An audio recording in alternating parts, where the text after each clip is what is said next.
Good morning and welcome to the BrainsWay virtual KOL event. At this time, all attendees are in a listen-only mode. A question and answer session will follow the formal presentations. As a reminder, this call is being recorded and a replay will be made available on the BrainsWay website following the conclusion of the event. I'd now like to turn the call over to Hadar Levy, Chief Executive Officer at BrainsWay. Please go ahead, Hadar. Thank you, Tara. Hello, everyone, and thank you for joining us.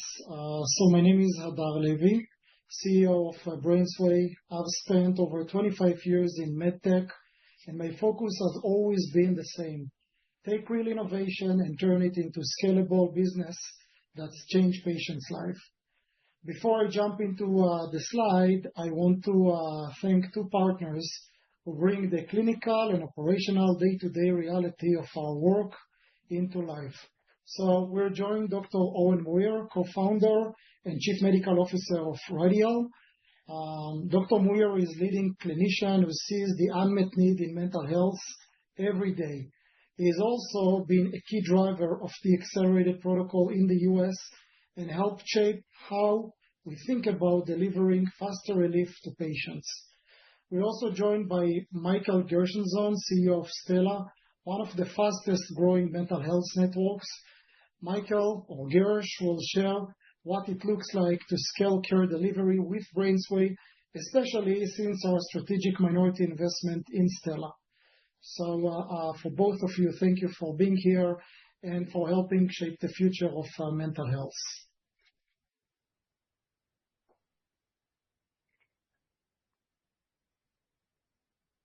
All right.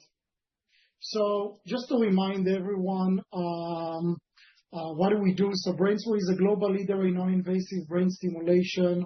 Our FDA-cleared Deep TMS technology delivers target neural stimulation to treat major mental health conditions. Today, we are the global leader in TMS. We have more than 1,600 systems installed and over 7 million treatments delivered. That scale and impact are unmatched in our field. Let me start with the headline of this slide about the third quarter. Q3 was a quarter of strong growth and real profitability, proof that our strategy is working in the field. Revenue was $13.5 million, up 29% year over year. Gross margin stayed strong at 75%, and that's translated into earnings. Adjusted EBITDA of $2 million, up 81%, and net profit of $1.6 million, up 137%. We are growing, and we're doing it profitably. Now, let's talk about momentum in our business. Remaining performance obligation reached $65 million, up 37% year over year. That's future revenue already signed and visible. We shipped 90 systems, up 43%. And remember, every system out there is clinic treating patients, generating recurring revenue, and strengthening our clinical footprint. About 70% of new deals are multi-year leases. That's a big shift towards stability and predictability. On the clinical side, we hit a milestone that changed the playing field: FDA clearance for the accelerated protocol for MDD. This isn't incremental. It's a new way of delivering treatment faster with the potential to reshape access across clinics. Dr. Muir will expand on that as part of his presentation. We also announced that the VA Palo Alto secured $2.5 million NIH grant supporting Deep TMS for alcohol use disorder. That's not just funding. It's a validation from one of the highest scientific bars in the world, another step forward in our expansion into the addiction space. Finally, we continue to build an ecosystem, not just a product company. We now have 4 strategic minority investments. And just to summarize, the story for Q3 is simple: more systems, more contracts, more clinical momentum, more recurring revenue on top of profitability and cash strength. Looking ahead, it comes down to execution, and the numbers show we are delivering with discipline. Revenue growth has been steady across 11 straight quarters, and our 2025 guidance of $52 million remains fully supported by pipeline and recurring base.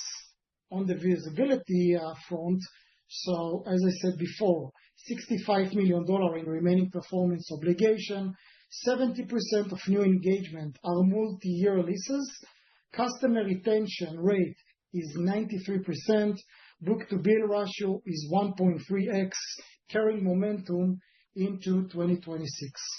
Profitability continued to scale, 75% gross margin, $7 million annualized EBITDA run rate, 10 consecutive quarters of positive free cash flow. And we're doing it from a position of strength, $71 million in cash, no debt. I want to capture a second with you on one of the most important shifts on our evolution. We moved from one-time sell model into a true ARR business model. Recurring revenue grew 34% year over year, faster than non-recurring at 23%. In simple words, BrainsWay now behaves like a platform company, which provides more visibility, more scalability, and more predictability. And that's a key driver for long-term value. With the new shift in our business model, you can see the mix shifting toward recurring revenue, growing from $10 million in 2023 to $18.4 million in 2025. Non-recurring grows as well, but slower, so the mix keeps improving. And that upgrade creates operating leverage. Revenue has been growing about 25%, while we keep OpEx growth under 15%. From 2023 to 2025 guidance, revenue increases by about $25 million, while OpEx increases by less than $8 million. Simple takeaway, we are going faster than cost, so profitability expands naturally. So let's talk about scale. How can we triple the new signed backlog? We are already at $65 million remaining performance obligation. We are profitable and we are growing. The real question is execution. How do we deploy the $71 million with precision, turning capital into capacity, capacity into momentum, and momentum into accelerated growth? So today I'm going to share with you the roadmap that's already in motion. So let's review the growth driver for the next chapter of BrainsWay. So organic growth remains the base. Demand is growing due to the accelerated protocol, due to the OCD, due to the vast majority of approved indication. Utilization is climbing, recurring revenue compounding. The next step is to make strategic equity investment in mental health clinic. By partnering with leading clinics that already have scale, strong patient flow, and experienced management, we're able to expand access, increase utilization, and create long-term recurring revenue stream with minimal incremental OpEx. From there, we're going to move into new care setting and new territories, like home use setting, with the last investment that we made at Neurolief, addiction, rehabilitation, and international markets.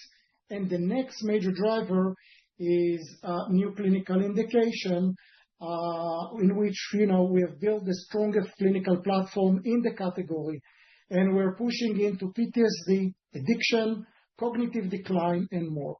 That's how strong performance turns into long-term momentum.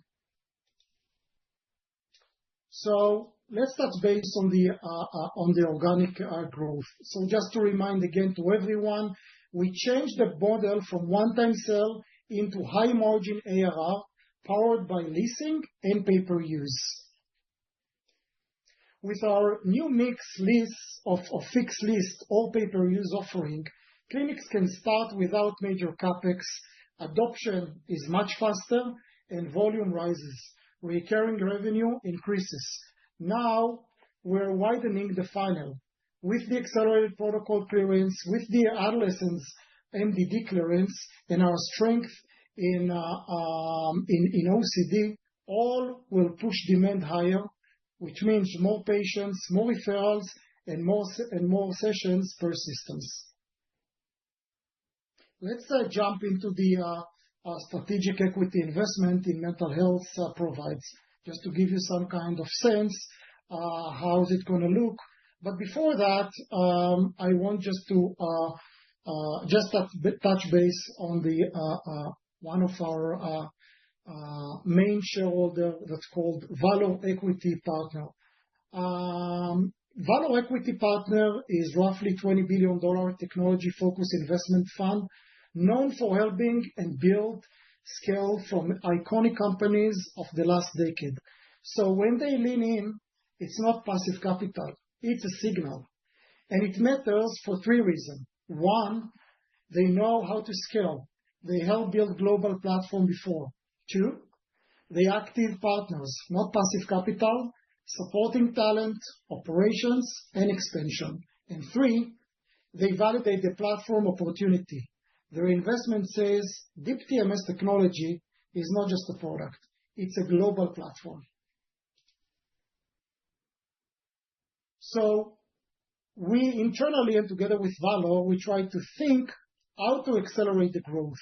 All right, so yes, we are growing organically, we're profitable.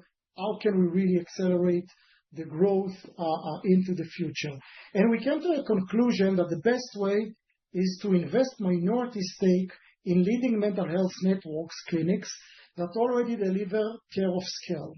And we identified more than 200 qualified clinics that can potentially be a good fit for this initiative. Each network adds 10 to 15 sites a year. That's going to translate into machines. So, if we're going to do a simple math, 10 clinics create a potential of $100 to $150 million in new booking over the 3 years without additional OPEX. Only 10 signed contracts with leading mental health clinic can yield between $100 to $150 million in new booking in the next couple of years. So how do we partner? This is a scalable partnership engine. So there is the minority investment with preferred share into this leading mental health clinics, only in clinics with aligned DNA, which means clinical excellence, growth, profitability, and the right management team. Every dollar drive utilization, ARR, and brand strength. We have already done 4 investments this year, and we're just getting started. Let's think about the new care setting and territories. So in general, Deep TMS starts in the clinic, but care cannot end there.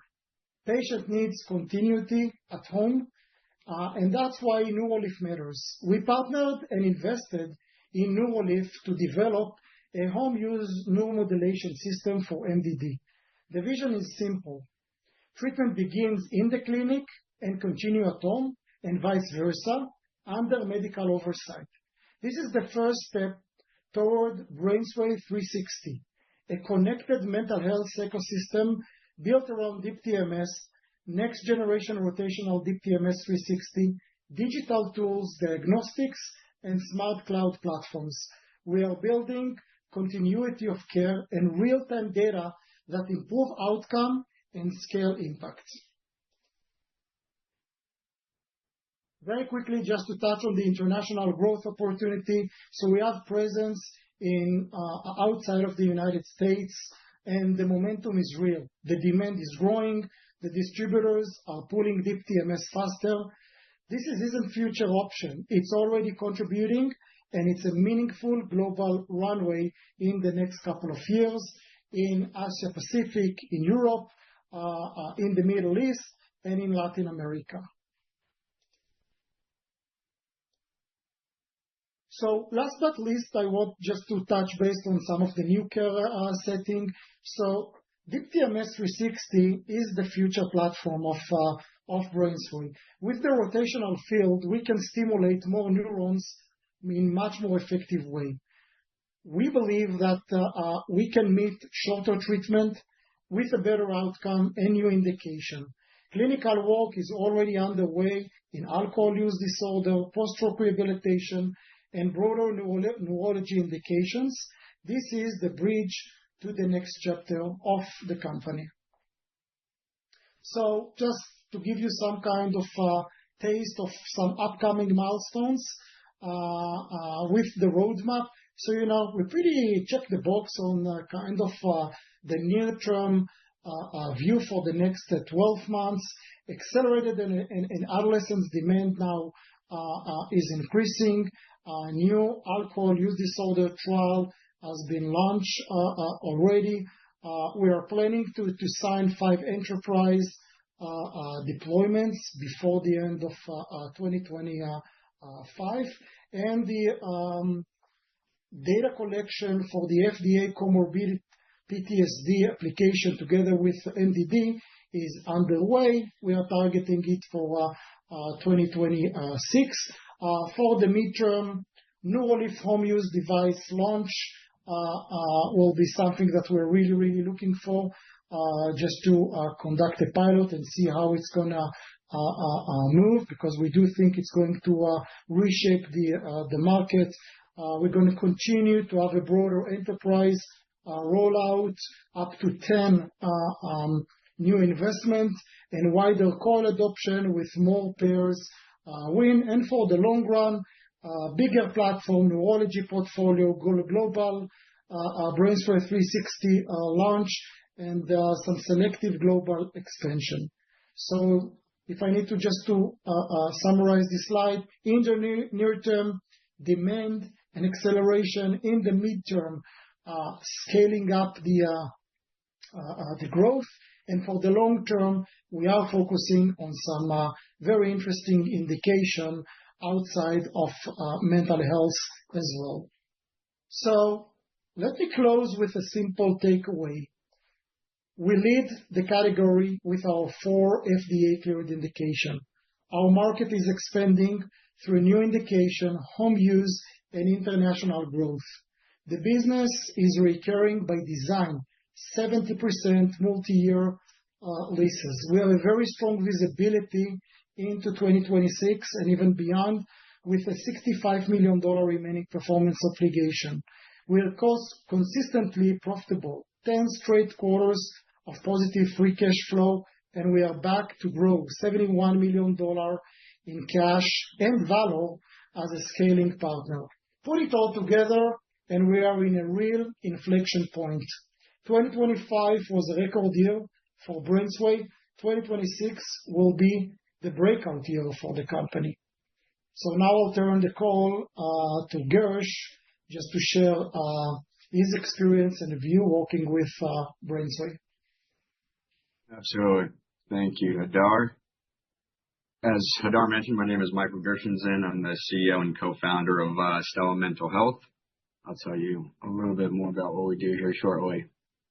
But before that, I think these are probably statistics or directionally things that don't need much discussion, but worth a reminder. So 70% of U.S. adults have experienced one or multiple traumatic events in their life, and that and a lot of people leads to debilitating afflictions, with every year over 8 million people suffering from PTSD, upwards of 50 people suffering from depression, with 18 million within that suffering from MDD or major depressive disorders, 28 million with moderate or severe anxiety. So all to say that this is a massive and global problem that the folks on this call are trying to make our small little impact on.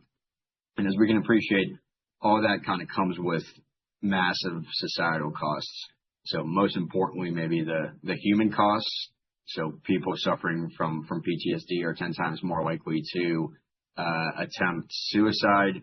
Obviously, self-harm has very expensive downstream ramifications for ED visits and kind of just the medical care ecosystem at large, with those suffering from mental health disorders upwards of 4 times more likely to end up in ED. So again, a lot of words to say that let's say there's a lot of people to help. The TAM is massive, and innovation like that BrainsWay and the rest of the market are pushing forward provides some, let's say, silver lining to this kind of global epidemic. So at Stella, who do we treat? We view ourselves as through the lens of the indications and diagnoses we treat, not so much the treatments we offer necessarily. So we are focused on depression, anxiety, and PTSD. And within that, we've kind of positioned ourselves with our referral basis and within our markets as treating the treatment-resistant conditions within each of those. So as you can see, the severity of the symptoms that our patients face kind of skew towards the severe symptoms. So over 50% suffer from severe depression, over 53% suffer from severe anxiety and PTSD. More than half have PTSD and a lot with kind of chronic and debilitating severe PTSD symptoms. And again, I touched on traumas. We're very focused on data outcomes collection. So we spend a lot of time focused on what it is that led people to us. So within kind of the experienced traumas, it's an average of over three per person. Childhood traumas being, unfortunately, more than half experienced by our patients. Health, and frankly, there's a list of and a long tail of others. So all to say that we see let's call it, short of the inpatient cases, those on the severe side of these symptoms. And from a demographic perspective, that ranges from 18 to 84, I think is the oldest patient currently in our care ecosystem. 54% female, 45 male, 1% non-binary. So point being, these are afflictions that are universally felt, and we treat it each and every day. So what do we offer? Everything starts with a comprehensive biopsychosocial with a mental health provider, so either a psychiatric mental health nurse practitioner or a psychiatrist, to again assess what was on the previous slide. What is it that the patient is suffering from, and what do they need? And we have a range of tools, including medication management and therapy, or what's called frontline treatments or general psychiatry treatments, as well as interventional treatments, which are kind of the fastest growing in the market and provide the best and breakthrough outcomes, which I'll share here shortly. So we offer insurance reimbursed modalities such as ketamine and DTMS, which obviously we'll talk a little bit more about, as well as cash pay ones, ketamine therapy, and a specialized procedure for PTSD. So our goal is really to offer all, or as many as we can, operationalized, evidence-based, outpatient, psychiatric, and psychological treatments under one roof that minimizes the coordination effort between referral sources, and we know there's a lot of patient drop-off when you give someone a name to a therapist. There's a great likelihood that they're not going to act on that referral. So our goal is to build kind of a cohesive ecosystem internally, and unfortunately, these are largely chronic conditions, and patients need more than just one modality. So again, building kind of that internal engine and all outpatient evidence-based modalities under one roof provides, most importantly, the best outcomes. So let's talk about those outcomes. So what you're seeing here, I'll caveat with, our internally collected patient-reported outcomes on clinical scales for depression, PHQ-9, for anxiety, GAD-7, and these are from about 10,000 patients, and I think 200,000 scale and survey completions. So on the depression side, I'll stratify this into, let's say, general psychiatry, so therapy, medication management, and the combination of the two absolutely has an important place in psychiatry. And I'll caveat I'm a non-clinician. Dr. Muir will shed a lot more light on these things in a more scientific realm. But that is how oftentimes patients come to us seeking help. They've heard about therapy, they've heard about medication management, and frontline treatments are really important. However, we know that less than half the people find remission, and in our kind of internally collected outcomes here, a third or just barely over 40% are finding clinically significant improvement 1 to 3 months out from treatment, which is where the breakthrough or what's called interventional psychiatry treatments come in. So IV-IM ketamine, Spravato, a combination of many interventions, and very importantly, DTMS have almost twice as good of outcomes. What's not presented here is durability, how long people stay better, which is also much more improved, and just the rapid acting nature of these interventions provides you, again, breakthrough outcomes in a smaller window of time compared to maybe years of therapy or kind of a lifetime of medications. Now, all of that said, together, this integrated care model does yield the best outcomes, and really mixing and matching these modalities that's right for the patient provides both the most effective in the moment outcome as well as keeping people better. So a little bit more about how our care model has and continues to evolve. So in 2024, we provided about 12,000 patient appointments. Now that we're towards the end of the year, I can more or less confidently say we'll end the year around 85 to 90,000 patient appointments. And next year, our budget is to deliver over 120,000 appointments. And within that, over a third of them are interventional in nature. And now, importantly, over 60% of the interventional bucket is our revenue generation. So these, both from a business model and outcomes perspective or care model perspective, are kind of the superior modalities, and where we're focusing kind of our effort and energy to be market leaders in the markets where we are providing those interventional psychiatry modalities. Within the interventional bucket, for us, DTMS is by far the fastest growing modality. So as a percentage of the interventional appointments, it was only 8% in 24, 21%, so a tremendous amount of growth in 25, and we're expecting that to continue into 26.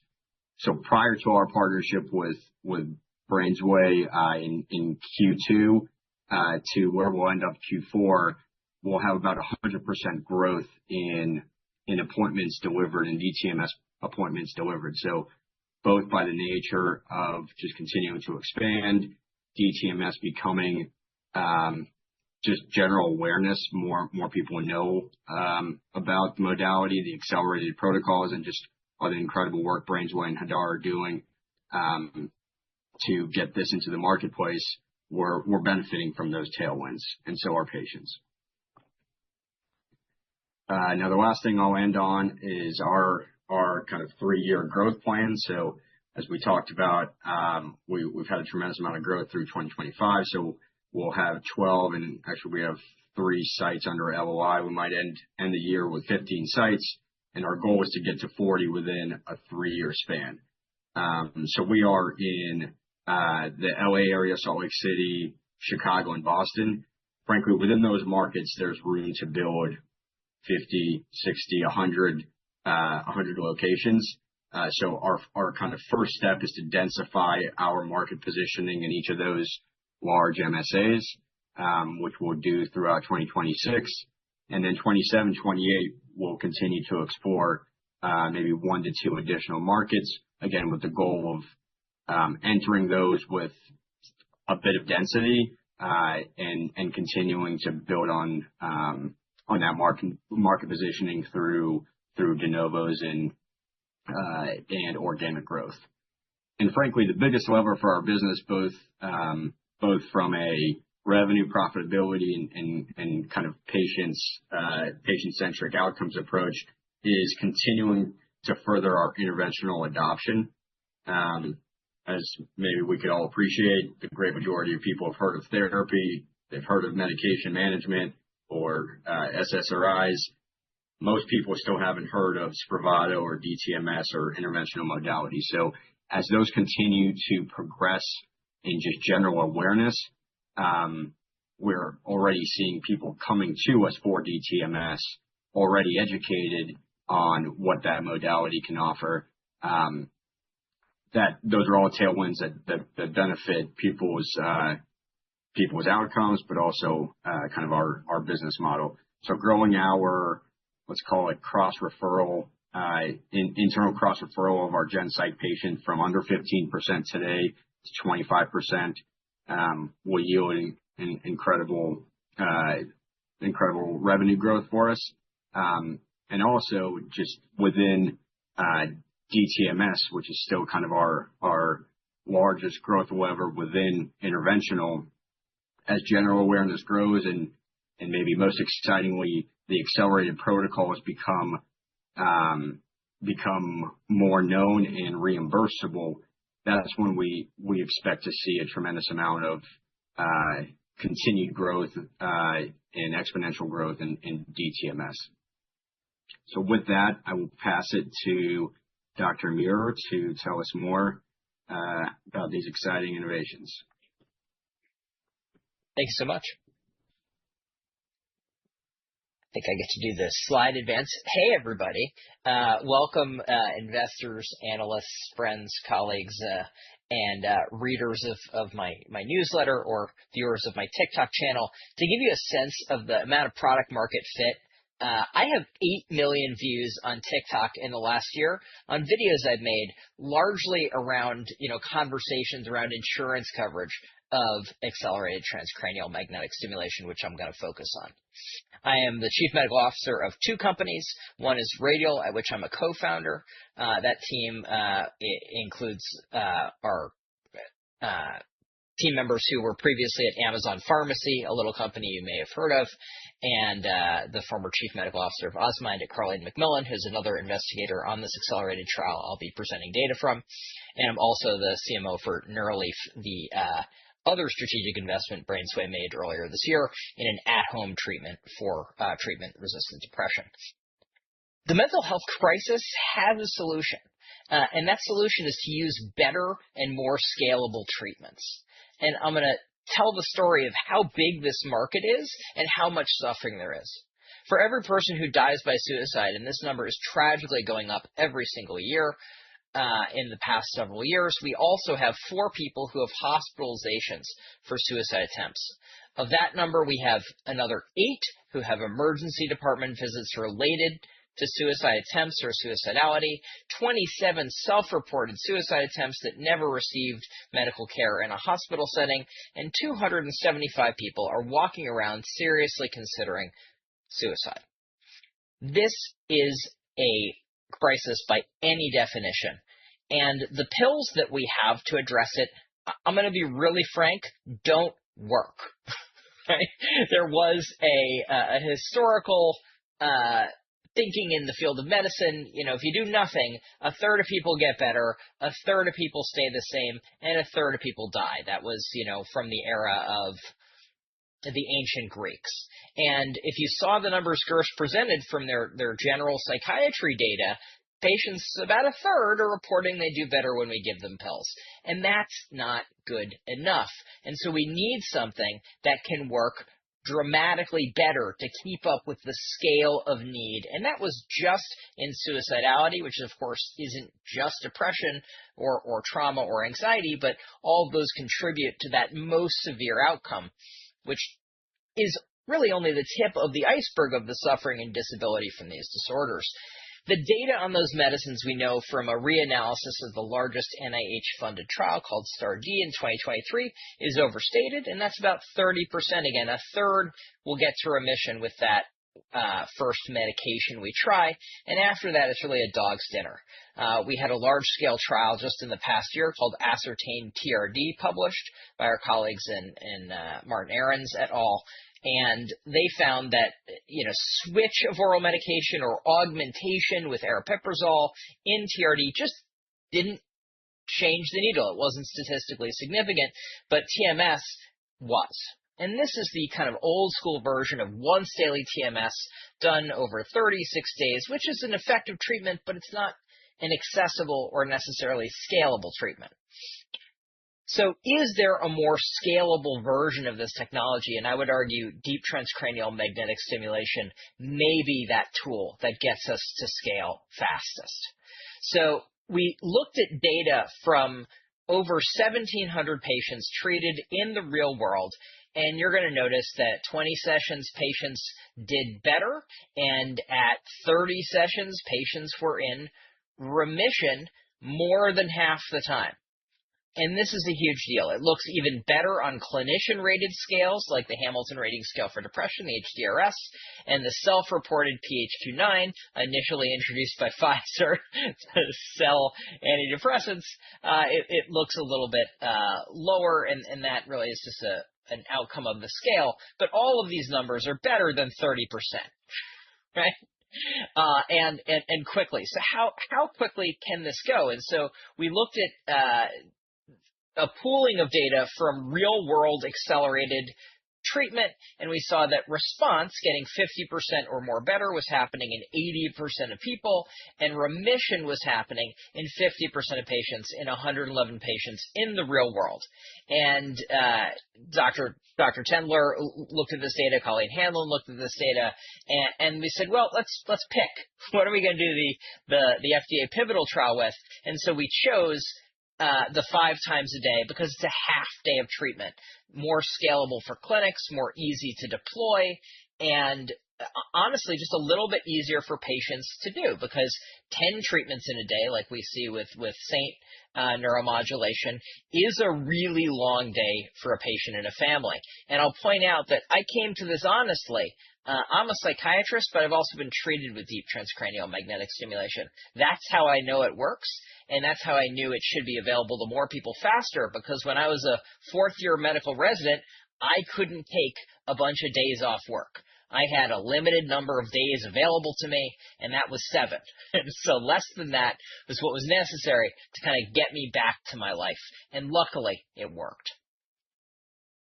And that's just a little view of me getting the treatment. It's safe, it's non-invasive, it is relatively comfortable, especially with repeated treatments. And so we saw that real-world data. We ran an FDA approval trial, and this is perhaps the best data ever submitted to FDA in the treatment of severe depression. So we took people who had failed multiple prior medications. We enrolled them across multiple sites. And by the way, the more sites you add to a trial, the less likely you're going to see a difference. And the study design was crucial here. We compared patients getting once daily H1 coil TMS to patients getting 6 days of half a day TMS, that accelerated line. And they were basically the same. They were non-inferior. And this is important because it means our trial didn't get stopped early. The Saint trial was shut down at 15 active patients treated because it would have been unethical to continue to give human subjects sham treatment. So to get to the larger numbers necessary to convince any payer to pay for anything, we had to make sure this study wouldn't get shut down early, and thus we used a non-inferiority design as opposed to a double-blind sham-controlled study design, and that was in collaboration with our colleagues at FDA. And it was cleared. We have a 78% remission rate, which frankly stunned us all. This is even better than we were seeing in the real world. And that's the opposite of the pattern you generally expect in that 6-day accelerated treatment with a number of taper sessions thereafter, mostly to preserve the blind from my perspective, but perhaps helping with durability as well. This Also, similar data sets led to an adolescent label in depression. And I want to highlight the market opportunity here. There is only one other biological treatment that has any evidence, and frankly, it's scant, for adolescent depression, and it's Prozac. Every other drug you've ever heard of doesn't work for kids. I'm a child psychiatrist. This matters, but we have one safe and effective treatment that doesn't have an increased risk of suicidal thinking, and it's TMS.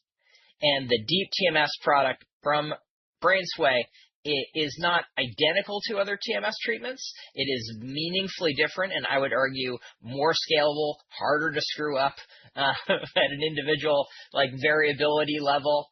But it works reliably, it works safely, and I gotta say, kids complain less about this treatment than adults do. So hats off to the young people who got these treatments. We're seeing multiple FDA labels in a single year, and there's more to come.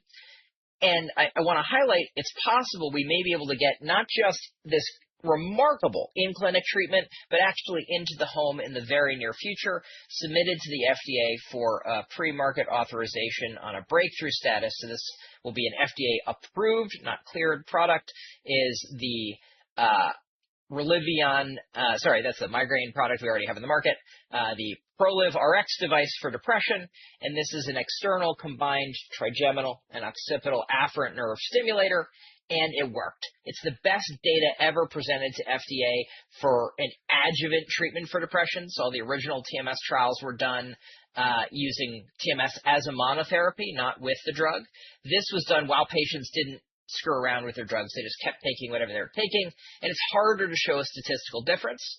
This treatment had a sham response that was better than the active group in the original Neuronetics trial, and we still showed a difference of, I think it was 2.63 additional points on the Hamilton, which is a big number, in an at-home treatment. So my hope is we're going to be able to either start people on a treatment in this BrainsWay ecosystem, and if they don't remit, well, then we can get them to this more effective, accelerated deep TMS treatment. Or maybe they're so acute they need deep TMS treatment first, but they can't travel back and forth because maybe they live in North Dakota, and we can keep them well at home with the ProLiv treatment. But the most important thing about this may be that patient app you see in the upper right corner and the cloud database and analytics it allows, because that is clinical insights, that is clinical visibility, and it could be used to measure things that aren't just the ProLiv device in the future. These are all possibilities. So building that integrated, scalable data collecting infrastructure where we can map that, frankly, 7 trillion parameter space of TMS alone, that's a huge deal. And so I think the strategic investment BrainsWay made into Neuraleaf is one that's likely to pay off, not just for the Neuraleaf product itself, but for the entire BrainsWay ecosystem and for our patients who need to be well, not just a little bit better. And that's the ProLiv RX device, which we expect to hear back from the FDA by the end of the year or early next year. To give you a sense of how potent that is in the home setting, we're looking at response rates in the first 8 weeks of the trial. This actually gets better in the second 8 weeks, which I'm not presenting here, of 31%. Remission, again, compared to sham, of 21% in the first 8 weeks, getting into the 30+%, almost to 40% in the next 8 weeks. And clinical improvement in most of the patients. So this is wildly outperforming medications traditionally in a cohort who've already failed oral medication treatment in a small at-home battery-powered device that's using sensory nerve stimulation. It's a massive unlock in scale. And when we put those things together, we have hope for our patients. And all of this is in this integrated ecosystem that Hadar and Gersh were describing, where we're getting many patients from treatments that don't work to treatments that do. Thank you so much for your time. Great. Thank you, Dr. Muir. So at this time, we'll be conducting a question and answer session with our speakers. Please hold for a brief moment while we pull for questions.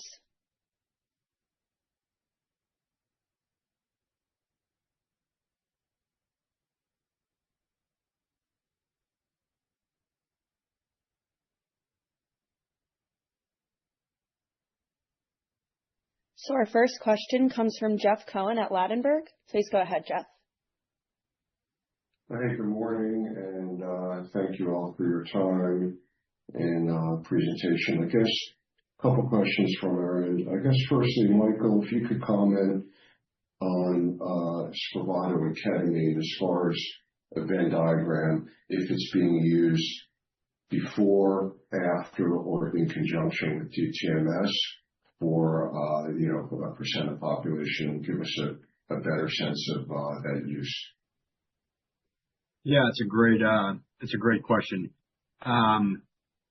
Given some of the challenges with prior authorizations, today it's typically used not in conjunction with, and those are insurance prior auths, if I wasn't clear. It is used either before or for those that are non-responders on DTMS or TMS after.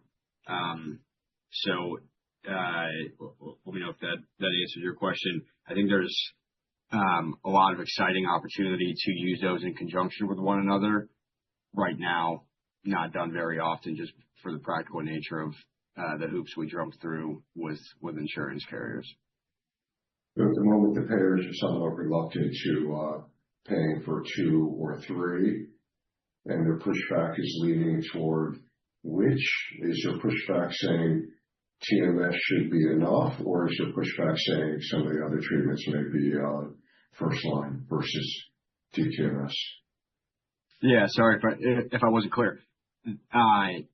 Their pushback is not so far the right word.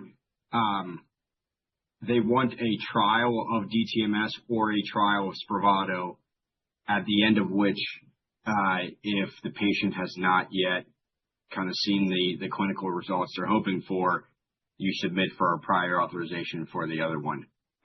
So getting them in conjunction with one another is more difficult and kind of less scalable. So we'll prescribe one or the other, run the patient through the protocol, see how they're feeling. If they are a non-responder, submit, and most often go with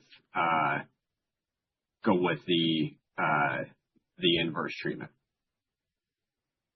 Okay, got it. And as a follow-up for Dr. Muir, I wanted some commentary on ProLive, please, and congrats. Hopefully, fingers crossed on the PMA breakthrough coming through in the coming months. But talk about the payers. Again, I hate to harp on the payers, but talk about the payers and how they are currently thinking about, or how they may be thinking about ProLive and or DTMS and or total reimbursement numbers. So I'm actually shocked at the positive response I've gotten from my payer colleagues. I was speaking to senior leadership just the other week at both Cigna, Aetna. I had outreach from my colleague at TRICARE West. The outcomes, especially with accelerated TMS and the ability to get better patient adherence to a treatment course, because that's already in the market, has the payers, honestly salivating. Like I'm shocked to be saying that, but they are, to get this in their formularies. And the real blocker right now is the code set. The American Medical Association is, of course, the owner of the product that is current procedural terminology. And so a new code set I would expect to be submitted in 2026. This has been a long-term effort. You may be familiar with the fact that the medically unlikely edit, aka how many TMS treatments can you do in a day, was updated in 2025 thanks to Carleen McMillan, the insurance committee chair, also full disclosure, my wife and co-founder at Radial. And the American Medical Association wants to see an update that pushes to CMS and to thus all other payers around how to reimburse technically in the back end for these services. A lot of the progress you've seen demonstrated, that real world data, had to do with my close relationship over many years with Cigna, which has allowed us to gather the data supporting the need to do that accelerated FDA trial. Like, we had the real world data first, which is actually very odd. You can't do that in drugs. You can do that in devices. It's a safe way to proceed. And so that's what happened here. We had really good signal first. And when it comes to the Neuraleaf device, ProLive RX, the price point for that is relatively aggressive in terms of coverage, and we've gotten no pushback from any of the payers we've talked to on that price point. So obviously we need an FDA approval before we can bring it to market, but the margins are great on that product, even at that aggressive price point.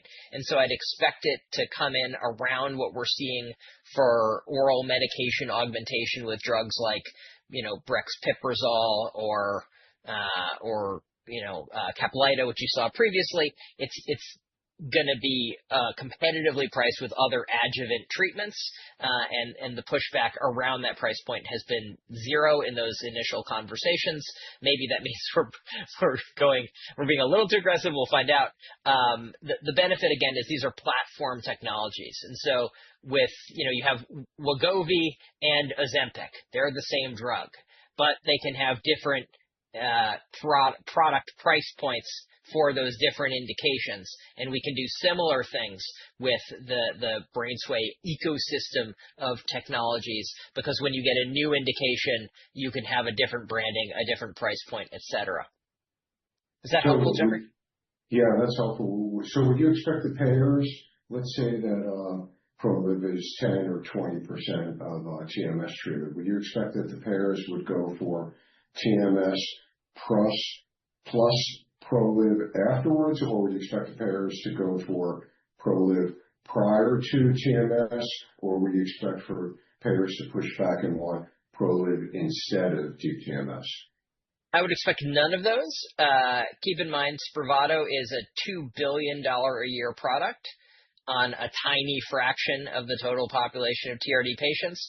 The thing they have to deal with is currently their network insufficiency and their lack of effective treatments. I don't expect them to have any opinion about any of the things you brought up in the beginning. They just want to know, are we including this in the formulary or not?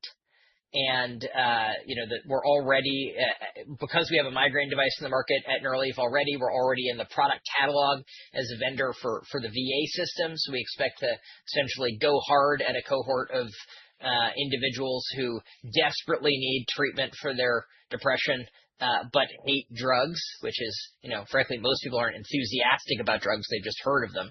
And then working on the integrated delivery network, and those are groups like Kaiser Permanente or Hofstra Northwell, which own both a health plan and the care delivery services, the Gunderson Health System in Wisconsin, for example.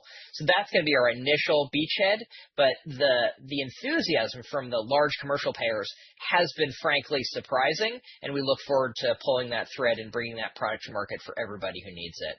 I don't see them even remotely trying to dictate or have an opinion on the sequencing of treatments. That's up to clinicians, and they like working with narrow networks more and more. And so the kind of groups like Stella and like Radial are, we hope, in the position to be those narrow high performing networks that are going to have preferred relationships with strategic payers.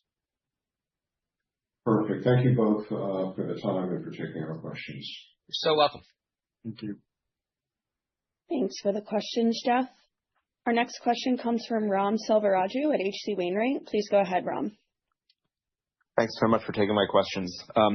Firstly, a question from Michael. I think it would be helpful to understand in your experience at Stella how a product like the Deep TMS 360 ultimately could be deployed.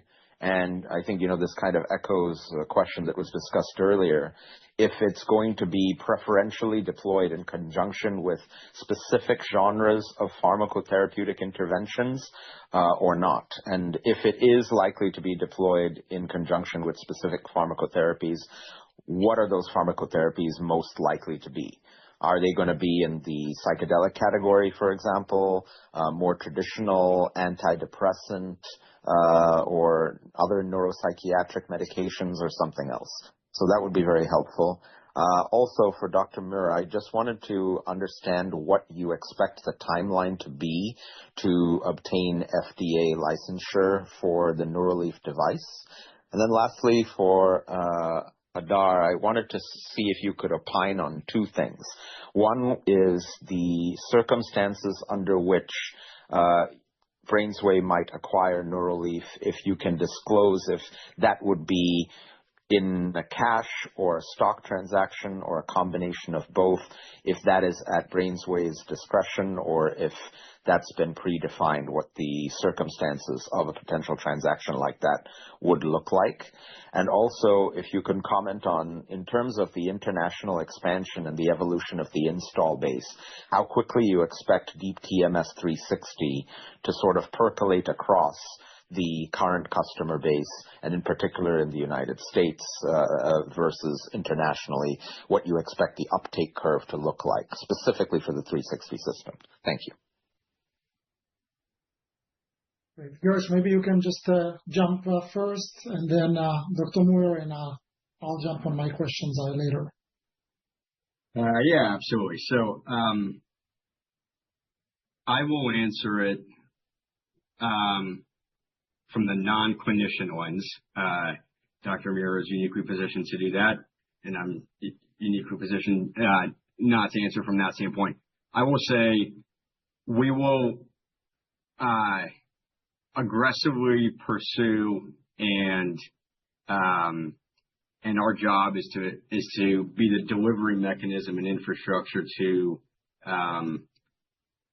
the things that work best and that insurance companies reimburse and patients are excited to pursue. So that's a non-answer to say anything that reduces the convenience barrier for a patient, which today is typically 36 sessions of D or RTMS spaced out over 8 weeks. That's inconvenient for patients, generally speaking. That sucks in or reduces the catchment area of our sites and reduces our addressable market in our markets. So with kind of the rollout and evolution of these protocols, that reduces the barrier on patients to get treatment, we have seen, compared to some less frequent treatments that we offer, meaning more convenient in the way of getting to the center, it increases your catchment area. So that's to say, I think some of these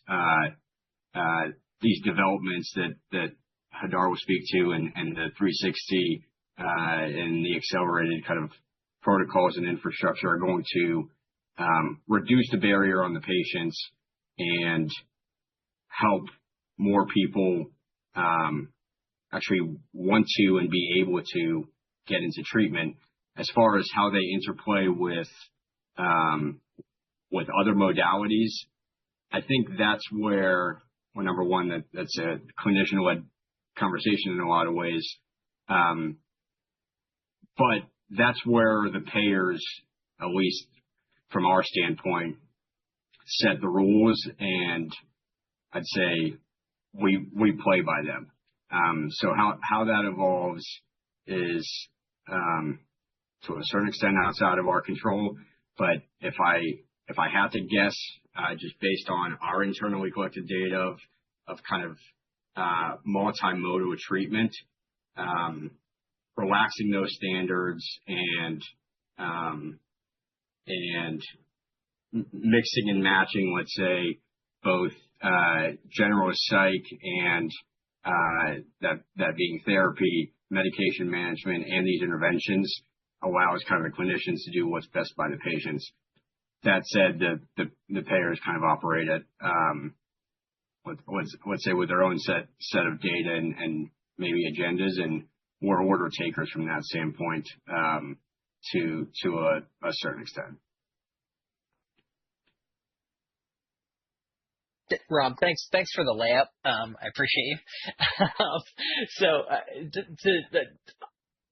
as a longtime kind of author, both in science and in popular press about this future, what we're seeing with these range of treatments is we're going to be putting general psychiatry to bed over the next couple of years, and we're not really going to need it because we have remarkably effective treatments in a short time frame.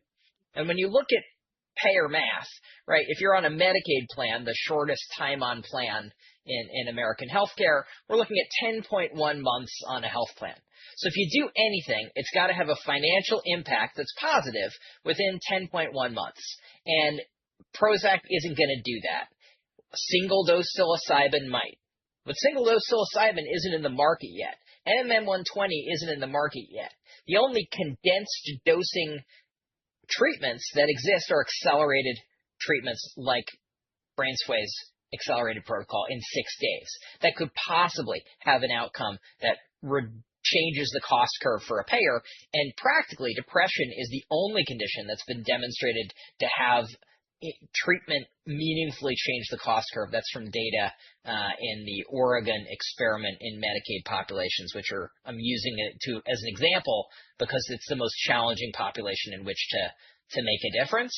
And treating depression works, and that Oregon data set from their kind of natural experiment where they essentially inadvertently randomized people getting Medicaid coverage a number of years back, and depression was the only condition where it mattered. The Neuraleaf product, we are on the FDA's timeline. There's some, uncertainty with the government currently around those timelines, but we have, under 90 days on the clock. They may come back with additional questions, but our work with them has been, close and collaborative thanks to the breakthrough pathway. So I'd expect end of this year, early next year to be when we have that definitive decision. But again, I don't control what the FDA is doing. I do respect their hard work at all times, and they have been gracious and communicative throughout. Briefly on the Deep TMS 360 product, the rotational field device, that I want to highlight is 800% more efficient at 40% lower motor thresholds. So it's more comfortable and wildly effective. And I've been waiting with bated breath for literally a decade for that product to come as far as it already has. But we're looking at a game changer in a disorder, alcohol use disorder, which hasn't had any meaningfully effective treatments of any kind. Like you sit together in group therapy and you dry out in a detox, and we call that good enough. And it's not for people who are suffering. And are there other indications like stroke, et cetera, where that may prove a meaningful treatment? And by the way, that's on better rate cards in hospital settings. Please, God, give me a neurosurgical rate card on which to fill these treatments with its multiplier. We're looking at an entire new area of total addressable market when we're getting into neurology settings, we're getting into hospital settings. At Radial, we're already working with hospital systems to bring these interventional treatments into inpatient, outpatient, residential, et cetera, levels of care. And we look to not just set new standards in what could or should be covered, but to make it a fiduciary duty to cover only the most cost-effective and best outcomes in treatment with the lowest risk. Great, Dr. Muir, you basically stole my thunder on the TMS 360. I'm sorry. This is how long Hadar and I have been working together. But I'm going to touch on the international market. But it's definitely going to generate demands. Since it's a new modality, it's a new modality in new space, right? Not only mental health, it's going into new space like addiction, neurology, that we're starting to see some good results. And as Dr. Muir said, 800% more efficient. I do foresee a significant demand. We're actively speaking with our distributors just to run some pilots in some rehabilitation centers that will definitely going to increase the appetite and the market demands outside of the United States. So big waiting for this technology. And again, it's not just the product, it's the whole ecosystem around this rotational, which is again, all the connectivity with the home care, with the data collection, with some personalized treatment. So the market is really, really looking for this new modality. With regards to Neuralif, so as we published, we have an options to acquire Neuralif based on meeting some certain milestones. The interest is definitely there. So, we just need to make sure, first of all, let's make sure that the company is receiving the FDA approval, and then they need to hit some milestones around growth and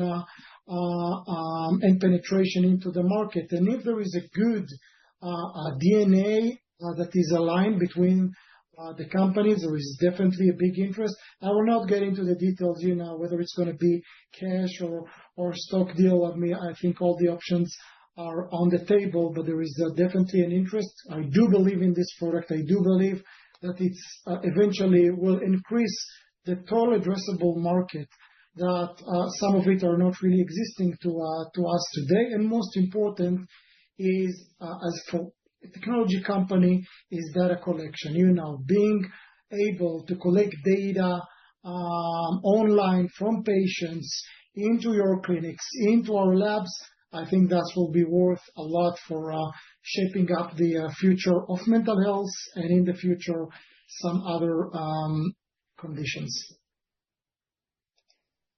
Thank you so much for those detailed answers to my questions. Very much appreciated. Thank you, Ram. Yes, thank you for the questions, Ram. So Carl Burns at Northland Capital Markets submitted his questions. Have you seen changes in workflow attributable to the one accelerated protocol and two high remission rate from the study? Dr. Moyo, maybe you can jump on this. Yes, we're building an entire company around it. So at Radial, we really focus on these accelerated deployments of treatments. And so that's true with the BrainsWay treatment. And we've been doing accelerated treatment since prior to this FDA label. We were a clinical trial site on it, but we built our business around deploying that. And we'll be announcing more on the Series A funding of that probably later this week. Yeah, maybe I can share just from our standpoint. From an infrastructure standpoint, it more or less requires us to have a minimum of two chairs in kind of two different rooms, given one room is more or less being utilized for a big part of the day. Another is turning patients over much more frequently. So from our standpoint, and maybe I can speak on behalf of the rest of the market, it will require more of Hadar and BrainsWay's great technology. Great, thank you both. And his final question, how do you see the accelerated protocol and data supporting great use and access?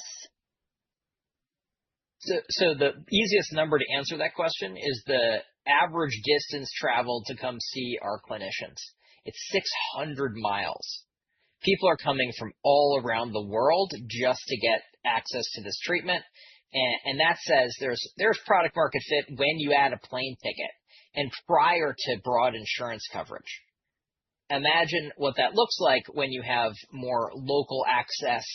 You have the ability, based on that kind of telehealth infrastructure that we built out on the legal side over the course of the pandemic, and now you're deploying it to be able to do those initial evaluations where the patient is, get them to the nearest clinic, and if there isn't enough clinics near you, well, then maybe there need to be more, and I would imagine there are more BrainsWay devices that are going to be needed. There's more monitoring technology that's going to be needed to make sure those patients get and stay well over time, to retreat them promptly, and in your local hospital, this actually can get people well in the time frame of an inpatient admission, or even could get started in the emergency setting.